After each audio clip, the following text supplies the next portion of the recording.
મુદ્દે હાઈકોર્ટે સરકાર પાસે માંગ્યો રિપોર્ટ। નવી શરૂ કરાયેલી હેલ્પલાઇન સહિતના મુદ્દે રિપોર્ટ માંગ્યો છે।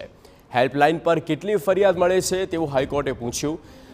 ફરિયાદ બાદ કેટલા કલાકમાં તેનું નિરાકરણ આવે છે તે અંગે સ્પષ્ટતા કરવાનું પણ કહેવામાં આવ્યું।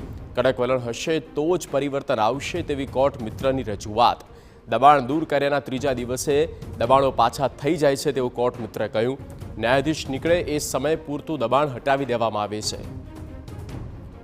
રોનક વર્मा संवाददाता फूल एंड पर। रोनक, पूरी विगत।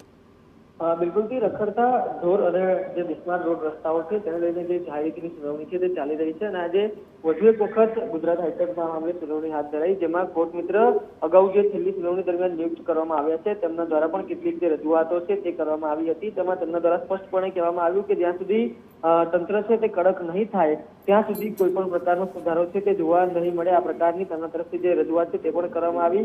ન માત્ર એટલું પરંતુ પોલીસ વિભાગ એટલે કે હાલના જે ટ્રાફિક ડીસીપી સફીન હસન છે તેમના દ્વારા કરાયેલી કામગીરીના પણ વખાણ છે તે કોર્ટમાં કરવામાં આવ્યા।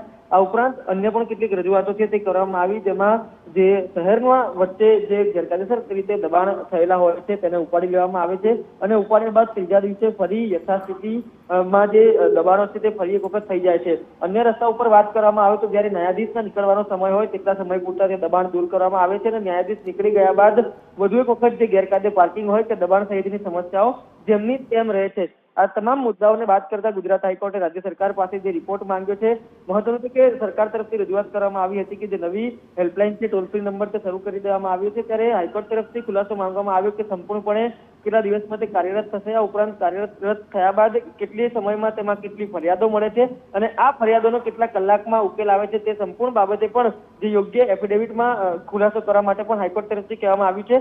આગામી સપ્તાહે આ સમગ્ર મામલે વધુ વિગતવાર સુનાવણી હાથ ધરાશે। આભાર રોનક, તમામ માહિતી આપવા માટે।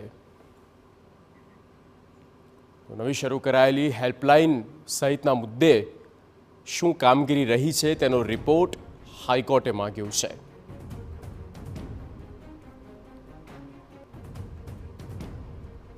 હાઈકોર્ટે સ્પષ્ટ કહ્યું છે કે અત્યાર સુધીમાં જે પણ કોઈ કામગીરી થઈ છે તેનો રિપોર્ટ આપવામાં આવે।